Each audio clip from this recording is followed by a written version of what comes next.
New Horizons Radio. Señor Garrido, hoy tenemos nosotros entrando de una vez a este lunes nuevo de esta semana, bueno, pues una conversación con un egresado, hasta hace poquito, padre de New Horizons. Él sigue siendo papá, porque en algún momento él es papá, él no se... tío, sobrino, ese matrícula New Horizons para siempre, olvídate de eso. Por todos los lados, y bueno, pues abogado, con máster. Y su hermana, Scarlett.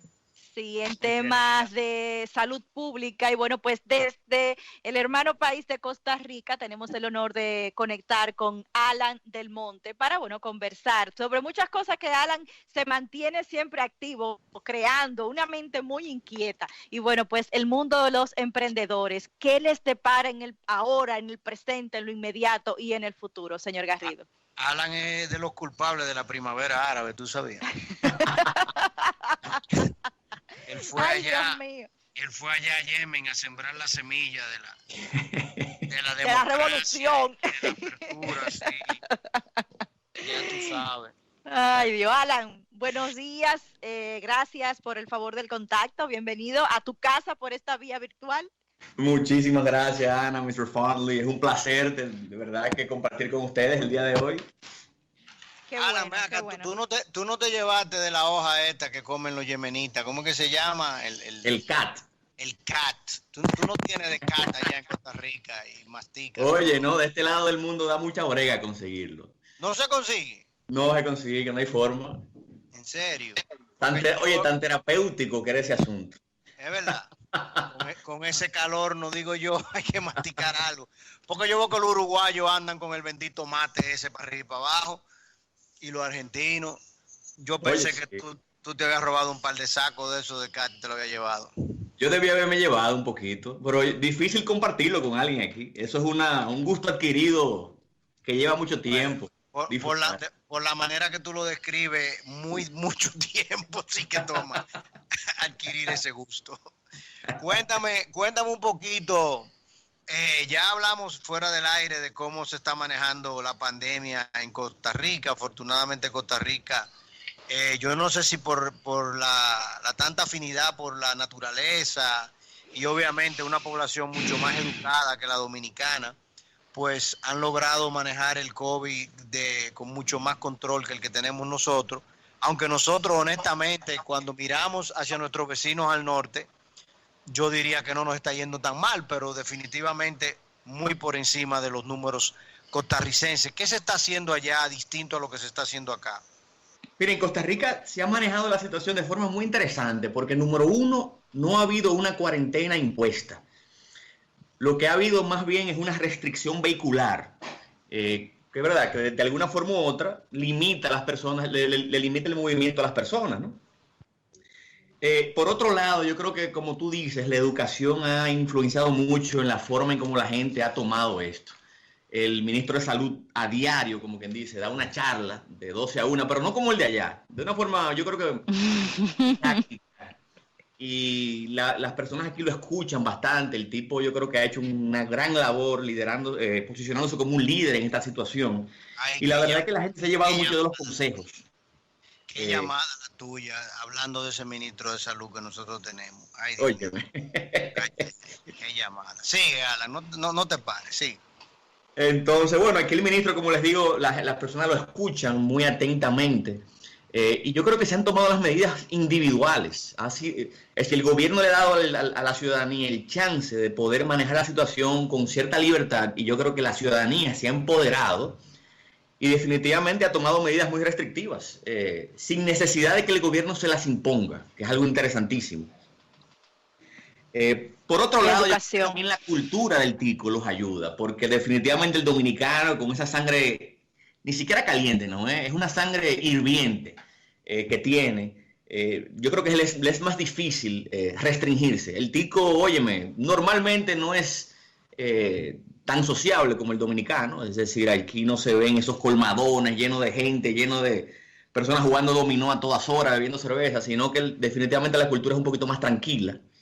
Y yo creo que eso también ayuda, la gente encuentra menos difícil mantenerse en casa. Y eso se ha reflejado en los números. Y por otro lado, Fanny y Ana, yo creo que aquí también influye mucho en la calidad del aire aquí en San José. Vimos con un cierto ambiente muy, muy limpio. La ciudad, yo la siento también, digo, la siento no, es una ciudad mucho menos densa que Santo Domingo, por ejemplo.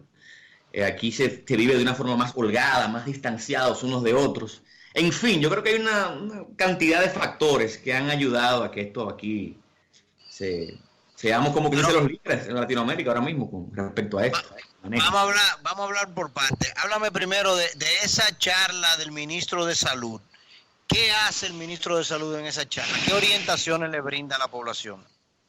Bueno, él empieza obviamente dando los números y, por ejemplo, cuando él nota que la ciudadanía de alguna forma no está cumpliendo porque se fijaron, ¿verdad?, que un lunes en particular la gente salió un poco más de lo normal, él de inmediato vuelve y les reitera a la ciudadanía, pero de forma incluso yo te diría que dramatizada. El tipo se ha convertido, hay hasta memes de él en las redes y eso.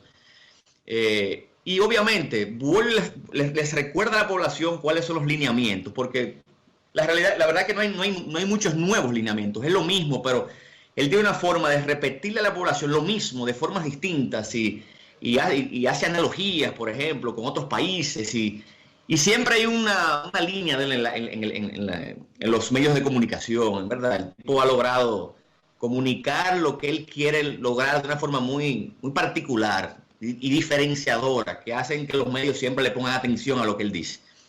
Yo creo que más bien es la creatividad con la que él aborda el tema y lo maneja, lo que le ha permitido ese canal de comunicación abierto. O sea que es una versión tica de un Antanas Mocus, una cosa así. Algo así, correcto. Okay. Alan. Perdón, dime, Ana, dile. No, quería justamente eso que Alan plantea, el tema de la comunicación y de cómo la ciudadanía educada y quizás hasta empoderada, pues puede hacer cosas transformadoras para su propio beneficio. Y entonces ahí entra justamente el tema de los emprendedores, en el hecho de que nosotros tenemos ahora mismo mucha gente teletrabajando, mucha gente resguardada y mucha gente en aspectos económicos que ha tenido que quizás sentar o descollar en algún negocio, ¿no? En temas económicos. Desde tu análisis, ¿qué pudiéramos nosotros estar previendo en este momento con el tema de los emprendedores y esta crisis sanitaria y por consiguiente económica que estamos viviendo? Claro, Ana, mira, yo que estoy ahora mismo liderando una agencia que básicamente lo que hace es que digitaliza las pymes. Nosotros actualmente estamos, vendiendo la mayor cantidad de sitios de e-commerce, tráfico web, ¿no? Que lo dirigimos a esas tiendas en línea. Lo que hemos visto es una tendencia muy fuerte a que las pymes, incluso las microempresas, se digitalicen. Que desde que llegó esta crisis hace un par de meses, en vez de ya depender de lo que es un punto de venta, de lo que es una reunión, ¿verdad?, de frente a frente, ya aquí por lo menos el panorama de negocios en Costa Rica se está digitalizando a una velocidad impresionante, vertiginosa, yo diría.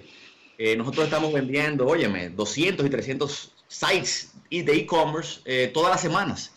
Lo que te da a entender la magnitud de este asunto aquí, de cómo los dueños de empresas definitivamente se han dado cuenta que para poder sobrevivir otras situaciones como estas y otras olas que pueden venir en este año, el año que viene, quién sabe, ¿verdad?, cuánto esto se extienda, incluso otras pandemias en el futuro.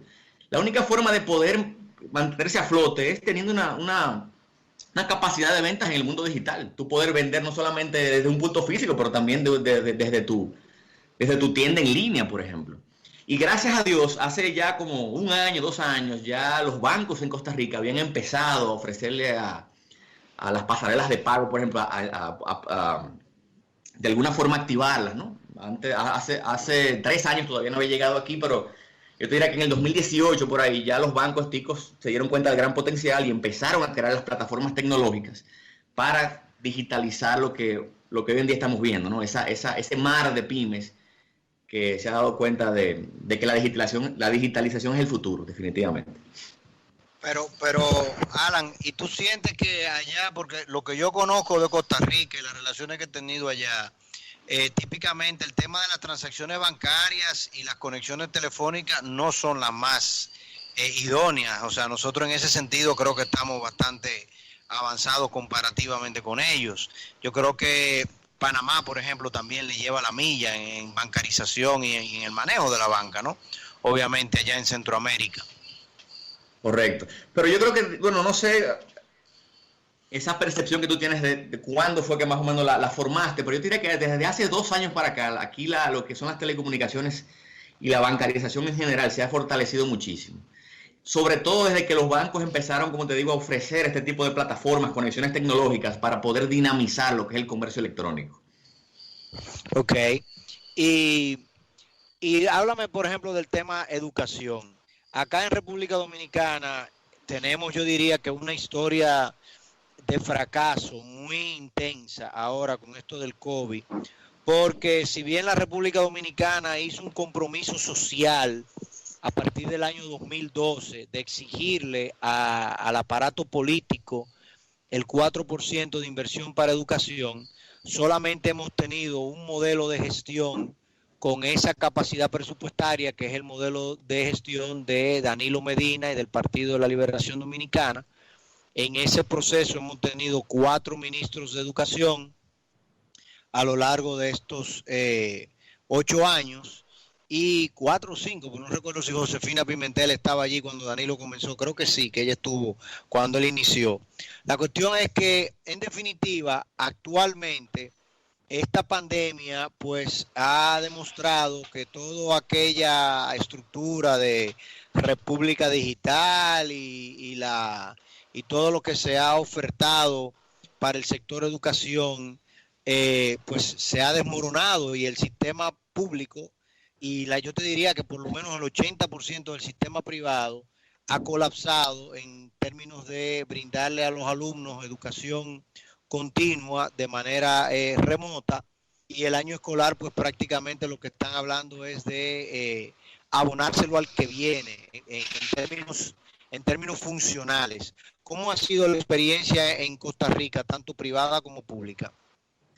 Bueno, mira, yo te puedo describir mi experiencia como padre de 2 niños, ¿verdad? Que han llegado aquí y lo he insertado en un sistema educativo diferente, desde, ¿verdad? Que tienen inicios de años diferentes, y yo te diría que filosofías diferentes de educación. Y la verdad es que a mí me ha sorprendido la calidad, Fanny, del sistema educativo. Yo obviamente estoy en el área privada, y la competencia que se ve en ese mundo de la educación privada en Costa Rica es muy alto. Y todos los colegios siempre están tratando de mejorar la oferta en cuanto a ¿verdad? Diferentes tipos de materias, lenguajes. Por ejemplo, mis hijos están cogiendo 4 lenguajes y están ahora mismo, bueno, la chiquita no ha llegado ni a primero, está en preescolar, ¿no? Y ya creo que le están dando 3 lenguajes, y se nota que hay un gran dinamismo en esa área.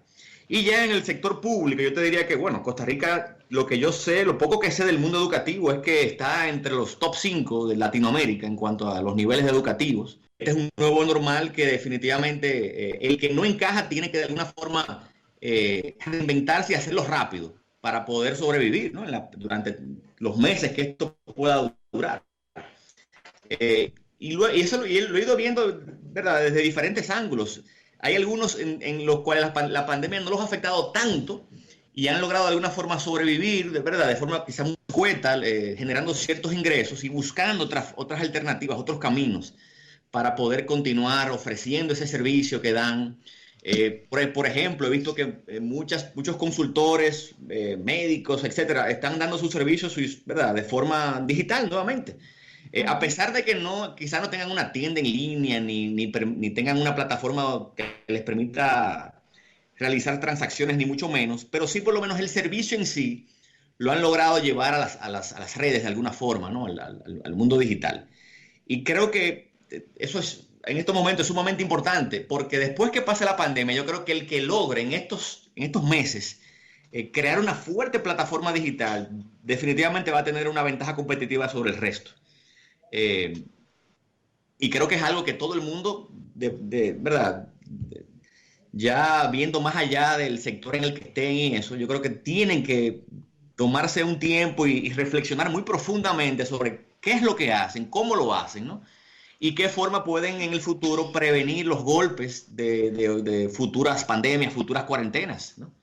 Sí, definitivamente ese. Perdón, dile, Ana. No, que definitivamente eso es, crear una plataforma donde la parte digital sea algo integral, no tengamos que andar corriendo cuando sea necesario, señor Garrido. Mira, algo interesante, Ana, que yo he visto, por ejemplo, en lo que se está haciendo en los colegios, es el sentido de comunidad, cómo el sentido de comunidad de una comunidad educativa se ha fortalecido. Y te doy algunos ejemplos. El colegio donde tengo a mis hijos aquí está en estos días, por ejemplo, ofreciéndole clases virtuales hasta a los padres, de yoga, de meditación. Óyeme, y tú te conectas y tú ves que están conectados decenas de otros padres y estamos todos ahí y se siente que estamos en una comunidad, y eso es algo que yo no había sentido hasta antes de la pandemia, hasta que esto empezó. Sí. Ese sentido de comunidad, yo te diría que fortalecido por el simple hecho de que estamos todos en la misma situación y podemos ahora conectarnos todos a la misma hora y hacer actividades juntos. Y actividades, como te digo, que incluyen hasta los padres y hasta las familias, actividades en conjunto, todos, desde Zoom, desde X o Y plataforma, ¿no? Claro, señor Garrido. Mira, eso que tú dices, Alan, es impresionante. O sea, esta pandemia nos ha bajado la velocidad de tal manera que ahora tenemos tiempo para vernos a pesar de que nos estamos mirando desde la distancia. Y ahora estamos más juntos a pesar de que no nos vemos. O sea, es muy contradictorio, pero es tan contradictorio como que yo leo en el día de hoy que el ministro de Turismo dice que ya van a reabrir el sector turismo acá en República Dominicana. Ana, explícame eso, porque yo me quedé un poco confundido.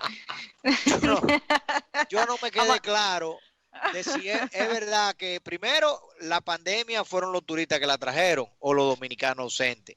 Primer punto. Segundo punto, ¿cómo es que se va a dar ese tema de que vamos a reabrirnos al turismo? Yo no estoy muy claro de cuántos italianos, españoles y norteamericanos, canadienses están pensando actualmente en venir a bañarse a la playa. Bueno, esa es una entrevista, como una pregunta vamos a tener que hacerle al señor ministro para que nos explique a detalle, ¿no? Porque, Alan, yo no creo que tú quieras venir a montarte en un avioncito ahora, ¿verdad que no? Yo creo que hay mucha presión, falta demasiada presión económica para reabrir, y entonces uno se ve en esos puntos de inflexión donde, bueno, pongo la situación en riesgo y volvemos al día uno de este asunto o destruyo la economía. Yo creo que encontrar ese balance Sí. es muy muy complicado, es muy complicado. Es muy complicado, sobre todo es muy complicado cuando tú estás en un país que te está diciendo que diariamente hay 200, 300 infectados y han fallecido 3 personas y tú dices, bueno, pero ven acá, mantengo la economía cerrada, o sea, nosotros estamos aislados del mundo, porque si viviésemos en el continente, por lo menos los ticas dicen, bueno, vamos a cruzar Nicaragua, vamos a cruzar a Panamá y tú en vehículo llegas, pero acá nosotros no tenemos para dónde ir. O sea, literalmente estamos presos, enclaustrados en esta isla. Entonces, tenerlo aislado 90 días, 120 días es muy desafiante. Pero al mismo tiempo creo, y lo hemos discutido, que la industria turística, tal y como dice Alan, con este new normal que es el mundo post-COVID, va a tener que reinventarse, o sea, y el turismo de masa va a pasar. Si antes estaba pasando, aquí han pasado muchas cosas. El COVID ha acelerado múltiples procesos. Yo creo que ha acelerado el tema de nosotros, la percepción del daño ecológico que la humanidad le estaba haciendo al globo terráqueo. Eso es indudable. El hecho de que hay delfines en Venecia te habla claramente de que los cielos están despejados, de que tú puedes ver el cielo en Beijing, y en la India, en Nueva Delhi, eso te dice claramente que la naturaleza en ese sentido nos estaba llamando la atención. En el caso dominicano, por ejemplo, y en el caso de la educación, yo creo a nivel mundial, ha llamado la atención de que la educación a distancia es definitivamente el futuro y todo el mundo tiene que montarse en ese barco. Y en el caso del turismo dominicano, ¿cuántos años? Yo diría que más de 10 años tenemos escuchando el discurso de que hay que modificar el turismo de masa, que el all inclusive, que hay que irse a un turismo más especializado, el turismo ecológico, el turismo agroindustrial, el turismo que agregue valor, que el turista venga y viva la nación dominicana, pueda, ¿verdad? Comerse un plato de comida en un restaurante en la ciudad, pueda conocer lo que es y beberse una mamajuana y pueda conocer las dunas de Baní. Y eso siempre era que sí, que voy, y mientras tanto aviones. Y la idea era que no, que tenemos 6 millones de turistas, que ahora 7 millones, que ahora la meta es 10 millones. O sea, la meta siempre era volumen, nunca era calidad. Ahora de golpe y porrazo tenemos que pasar a calidad. Y tenemos que pasar mucho al incentivo del turismo interno, ya no tanto, o sea, importantizar mucho el turismo interno. Pero bueno, eso es ya otro temita. Alan, cuéntame. Alan tiene que irse, señor García. Yo lo sé. De la agenda tuya, que le quiero aprovechar como quiera. De la agenda tuya, están dando charlas y tú estás haciendo muchísimas cosas con los emprendedores acá, ¿no?